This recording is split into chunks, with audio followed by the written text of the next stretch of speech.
Go time. My name is Joe Gola. I'm a project manager in the Division of Policy and Rulemaking in NRR, assisting with the meeting this morning. Excuse me. The purpose of this annual meeting is to have executive-level discussions of BWR and PWR materials issues under the various industry programs. This is a public meeting, Category 2, and comments from the public will be taken at the designated time on the agenda. There's an attendance list. It was back here. I don't see it now. I presume it's going around. Okay, great. It's going around. So we invite you to enter your information on that. Meeting feedback forms are available if anyone would like to provide any constructive feedback on the meeting process. Please see me for a form. If during this meeting, and I don't think it'll happen, if we hear a fire alarm, there's a mustering place right down here, down Marinelli. It's like one block down, and on the other side of Marinelli, you would see where people are congregating. I forget the name of the cross street there, and of course, Neville. It's not as far as Neville. I think it's further down. Yeah, Neville would be all the way down. So, of course, as all you all heard a million times, leave orderly, but quickly, of course. With that, let's go around the room, just quick introductions. Name and affiliation. Again, I'm Joe Gola. I'm a project manager, Division of Policy and Rulemaking. Robin Dahl, Every. Bob Hardy's NRC.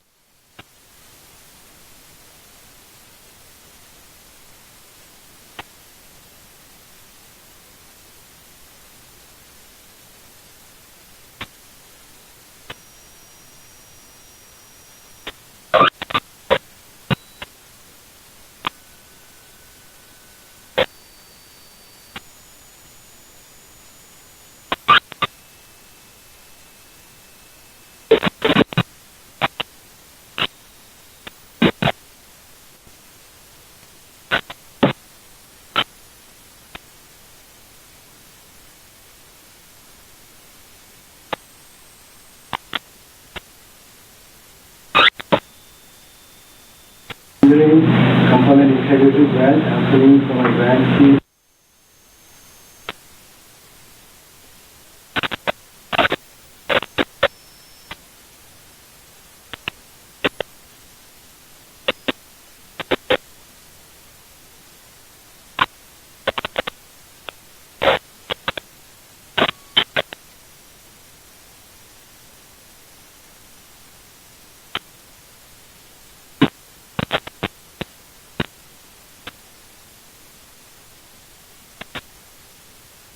All right, thank you for that. And we do have a teleconference line today. And who do we have on the line?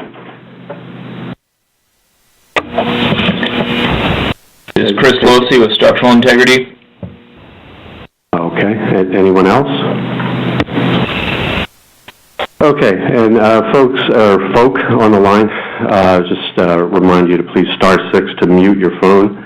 That'll preclude any interference, background noise, feedback, and so forth, until it's time for you to speak. And if you would like your participation in the meeting reflected in the attendance list, you may send an email to me at jag2@nrc.gov. And also ask you to please speak up a bit. Who else just joined the line? Erica Gray, Virginia Sierra Club. Okay. Good morning, Erica. Erica, by the way, she is a member of the public, Sierra Club. Folks in the room, please speak up a bit so that folks on the phone can hear you. And please identify yourself. Try to remember to identify yourself before speaking so that others, if in the room, if they aren't sure of your name, or folks on the phone, mainly.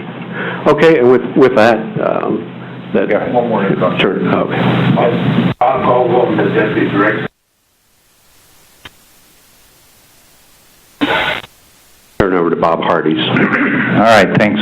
This is Bob Hardee's. When you aren't at the microphone, the people on the phone won't be able to hear you unless you keep this very close to your mouth. We're going to go through introductory remarks from NRC and industry, then go through the action item list, and then it's basically industry presentations, 94 slides of them, and we'll have a break about halfway through. Then NRC will make remarks, any remaining remarks that haven't already been discussed. Then we'll go through public comment and then record the action items at the end. With that, I'm going to go to John for introductory comments. Thanks, Bob, and I want to thank everyone for being here today. Bob mentioned the 94 slides. It's good. A lot of information. So it's good to have that in writing. We've got the background. It will be posted on our website so members of the public can see it as well. So that's another good reason to have such a long set of slides, is that it's good information to have out to the public also. Again, thanking everyone for being here today for the meeting. I was trying to think how long we've been doing this, and I think it's been probably, this is like our 8th year of having this meeting, somewhere in that time frame. It was actually, I remember originally I was in Division of Component Integrity as Deputy Division Director when we had the meetings back then. And so I've been there from that capacity, sat in previous years as Director of License Renewal, and now from Division of Engineering, which again has the previous Division of Component Integrity. Pretty full agenda this morning, so I'm not going to say much more. Except that ask the question is, and I'm sure, what would you like us to do as far as questions? Ask them along the way as you guys are going through your presentation. So we've had the slides so we can look at them and see if there's, if it may be addressed later, but if we think we have a question, we'll ask along the way. Do we have a second microphone, Joe? No. Okay, so it may be a little difficult because, as you're speaking, you'll have our microphone. We may need to pass things around or we'll walk up to the microphone to do that so people on the phone can hear us. And I encourage everyone in the meeting, whether it's topics that the industry is bringing up or that NRC brings up during the meeting, is, please engage and make this a dialogue. So thanks.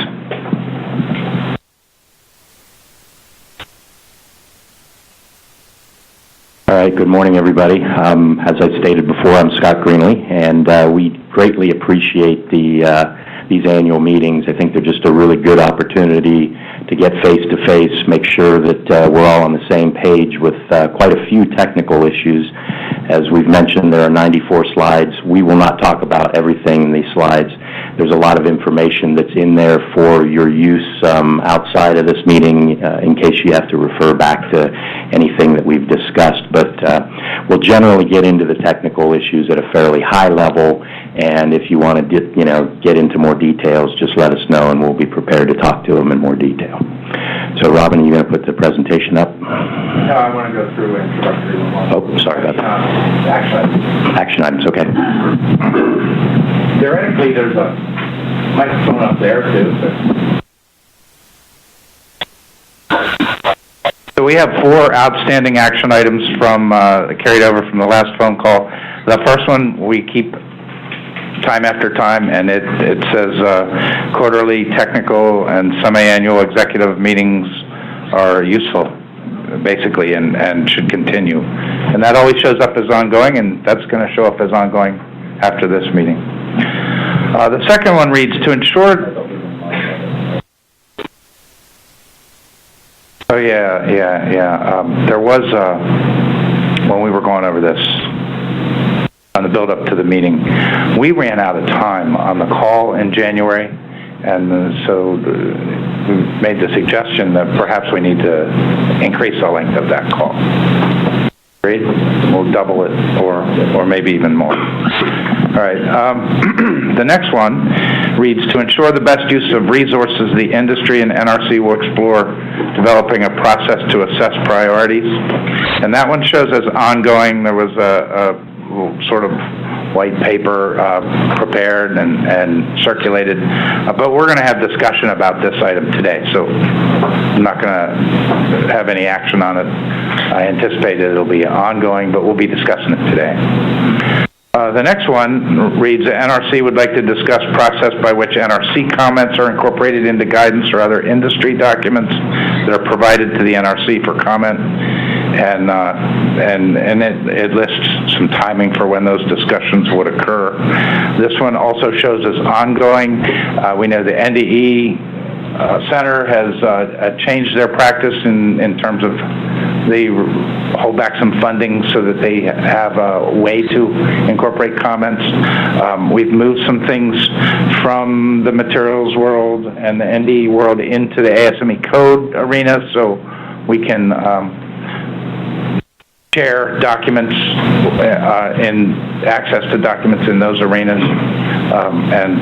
And otherwise, this stays as ongoing, and we don't really have a neat way to close this, because we do have our separate processes that really don't permit us, in certain circumstances, to share documents.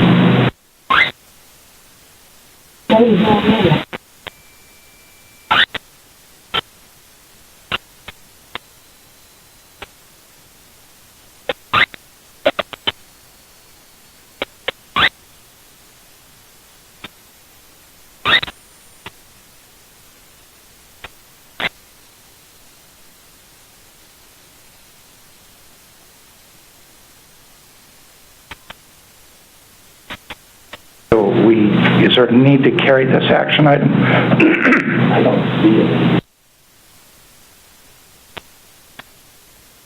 Good. I think we're agreed to close this one based on actions taken. The last one is NRC will establish a process and time frame. It's basically a discussion of addressing requests for relief related to peening, and we're going to have discussions about that today, so that'll show up as ongoing or however we disposition it today. So I'm, at that point, done with action items unless there's questions.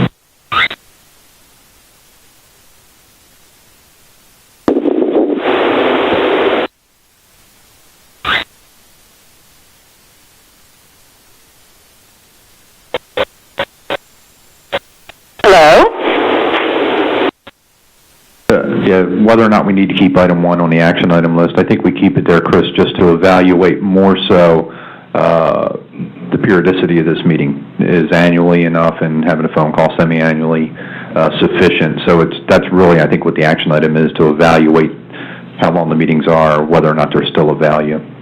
Kind of a self-check.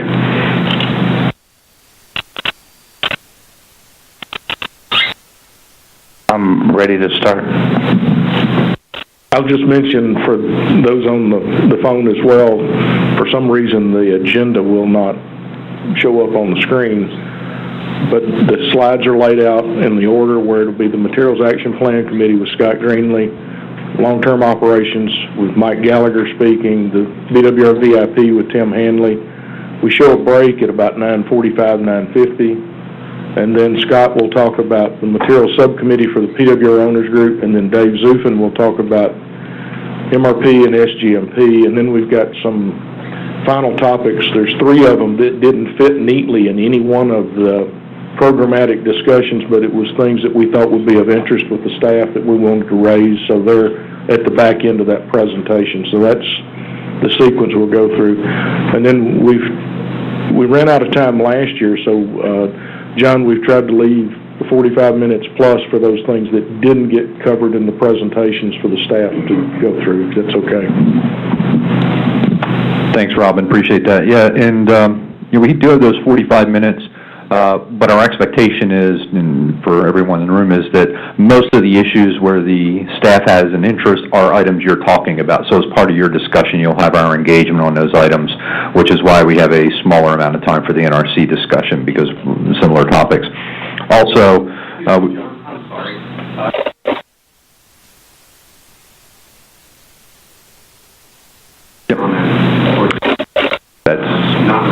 Thanks, Joe. I was going to make sure we got that too. Yeah, thanks. So also, Robin mentioned the 45 minutes there at the end. We have what we're calling a discussion and wrap-up time. Actually, before we do the discussion and wrap-up, we are going to ask any members of the public that are participating if they have any questions or comments for the NRC, and we'll handle that at that time before we do the final wrap-up.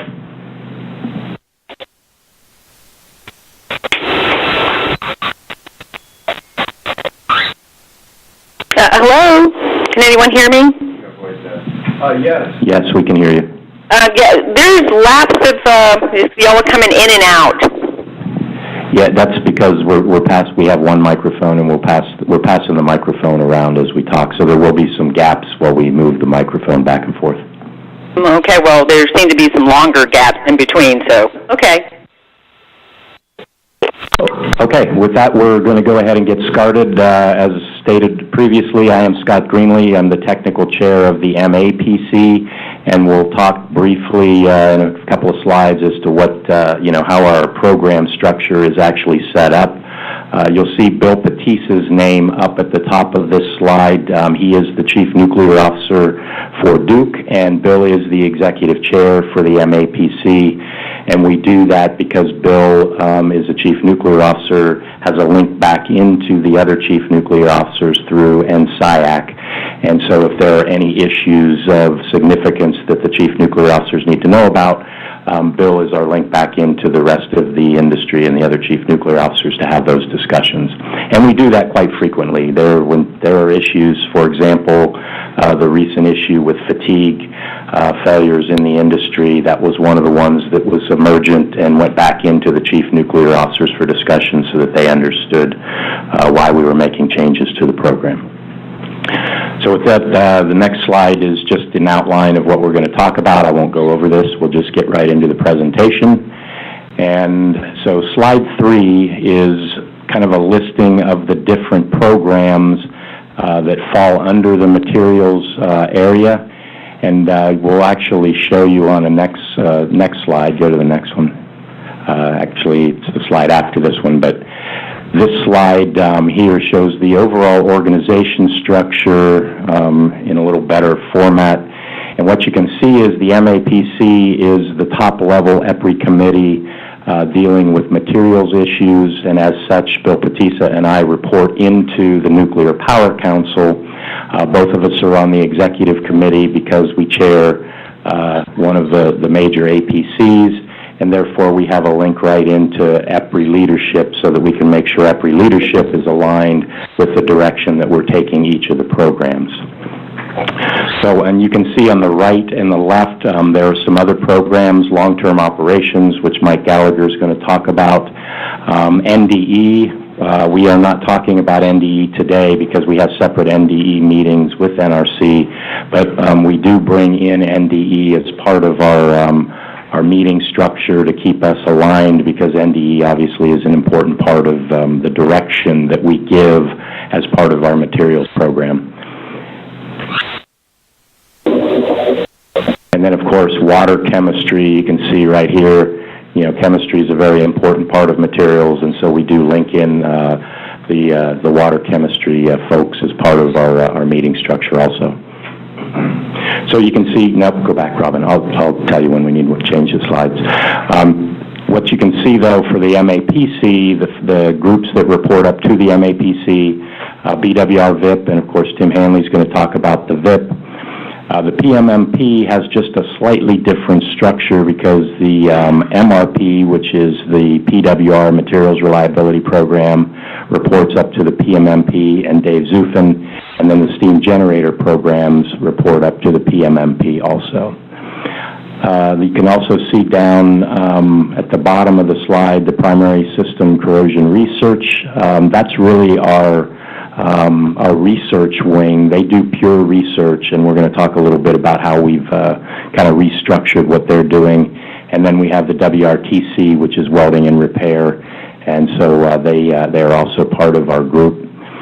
At the lower right-hand side, you see the PWR owners group. That's a little different. That is not really a hard line. It's more of a dotted line into the MAPC. They attend all our meetings, but they are a separate organization structure under the PWR Owners Group, but they tie in very, very closely with the MRP. So the MRP and the PWR Owners Group coordinate what they're working on and will decide, you know, which projects should the Owners Group work on, which is primarily implementation type of things, and then the MRP does most of the research type things that then result in the Owners Group implementation. Any questions on the structure here? Okay, next slide. Okay, I'm going to talk about just a couple of technical issues and the way we structure technical issues. If the issue crosses the BWRs and the PWRs, then often what will happen is it'll rise up to the MAPC level, and the MAPC will kind of oversee the resolution of the issue. If it's strictly a P or a BWR issue, then it resides within the BWR VIP or the PMMP. So this is an issue that I'm sure everybody is very familiar with, Branch Technical Position 5-3. As most of you know, we found a non-conservatism associated with this long-standing branch technical position. I believe it was found through some work that AREVA was doing, and AREVA looked at it and said, hey, this isn't quite right, this is not conservative. When we went back and looked at tried to find the technical reason for the branch technical position information, I think, and I don't know if NRC's changed, but we were unable to find why that BTP was structured the way it was. And so what we did in the industry is we undertook some research to determine, you know, are there changes that are needed to the branch technical position from a safety standpoint? You know, is there still enough margin in the way we do our pressure temperature limit curves, or do we need to change? And what we have come up with based on our research is that we do not believe that we need to make any changes in the industry at this point. There's plenty of margin in our current curves, and what we will do is provide NRC with a information copy of that report for NRC's use in final disposition of the branch technical position. I do understand that the BTP will change going forward, and then for future license submittals, there may be different actions, but our recommendation is that we don't need anything for the current licensees to take action on. Yeah, thanks, Scott. I appreciate that. Let me start with, we appreciate the information that the industry has provided on this. We think from our standpoint as a process, we are going to update the branch technical position, as you referred to, BTP 5-3. So we're in the process of doing that. As part of that, there will be a public comment period. But that does not mean you can't provide information early, so as you get the information, we'd appreciate that so that we can incorporate that. As part of the process, once we make the modifications and changes and issue the final document, that's when we'll make our final decision on whether or not any of this information would warrant a backfit to the current plans. At this point, we don't see any safety concerns that warrant that at this time, but the final decision will be after we disposition the final BTP. Great. Okay, one other comment I'll make before opening up for questions is the last bullet on this slide. We do have a little bit more work to do in the industry because there is a GE procedure which was used for vessel nozzles, and in particular the PWRs adopted that for some of the PWR nozzles, and therefore there's a non-conservatism in that procedure. Don't think that it's as non-conservative as the BTP 5-3, but there is some non-conservatism, so we'll do some additional work to make sure we've got that bounded also, and we'll provide anything out of that to NRC. So, questions? Okay, next item, CAS. I'm not going to go over, this is a busy slide. It just gives you some of the history on cast austenitic stainless steel for reactor vessel internals.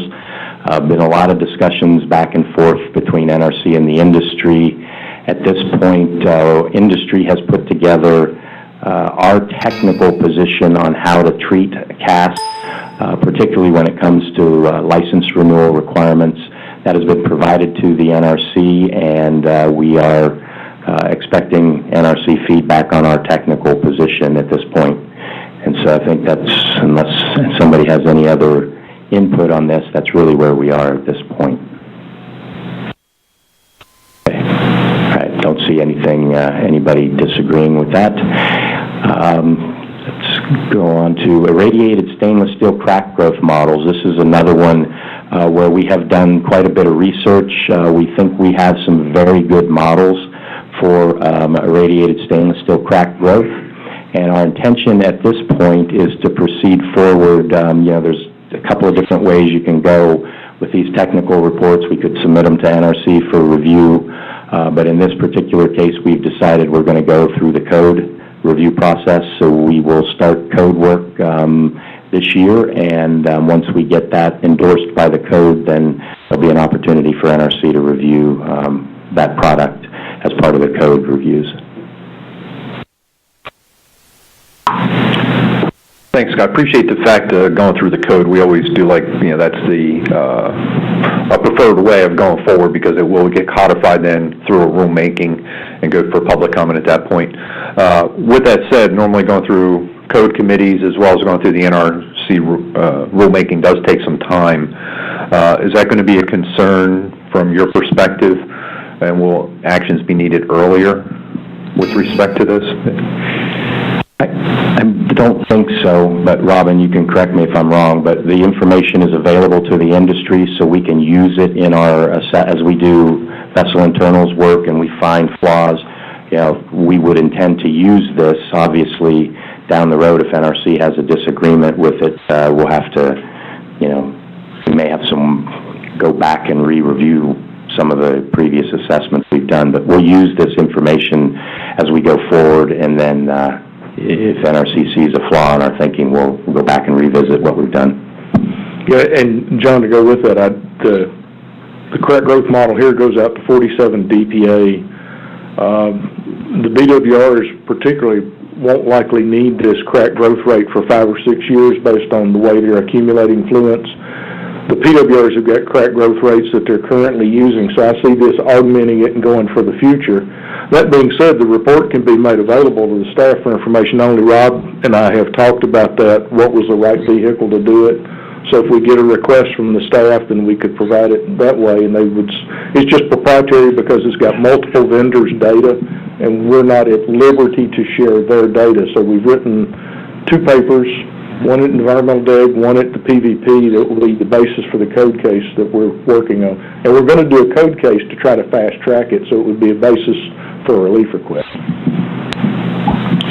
Yeah, appreciate that from the relief request, and that's where part of what I was getting to there. So we may see this a little bit sooner, and then when you're talking about the time frames as far as where it is in the age of the plant, I'd look towards Chris that may be something that we would look at also in information needed for the Gall report as we move forward. And that may be another regulatory vehicle to capture. But so I'd say, yeah, going through the code is the best way to go forward. And if things are needed in a more expeditious manner, we can look at one of those 2 vehicles. Okay. Any other questions? Let me get you the microphone here.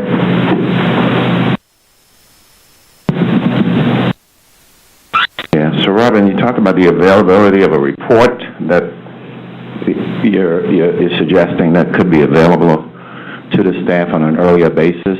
What's the nature and scope of that report? And I'd just like to suggest that if it's more advantageous that we have that report earlier than later, I think that would be a good thing to do. Well, the report is the report that's listed in the first bullet there, and it includes the data, how the data was evaluated, how the data was screened with all the details. What we've done with the PVP and the environmental DEG paper is take a summary of that and show what the technical basis would be for a code case, but this would have the background information that goes with it that you could look at. And again, because it's proprietary and it's got multiple vendors' data, we were not going to release that unless there was a request for it. Okay. Yeah, Raptor Guiding NRC. We talked about this at the June materials meeting, and the action we took away was for the NRC to actually write a letter to request this report. So that's still pending. So the action for this is in NRC's court at this point. Thanks. Okay, any other questions? I think I'll just stand up here and use this mic. It might be easier. That way we can pass around the other mic for questions. So go ahead, Robin, next slide. Okay, I'm not going to cover this in much detail, but this, as I mentioned earlier, is our primary PSCR, our research branch. And what we had noticed a while back was they were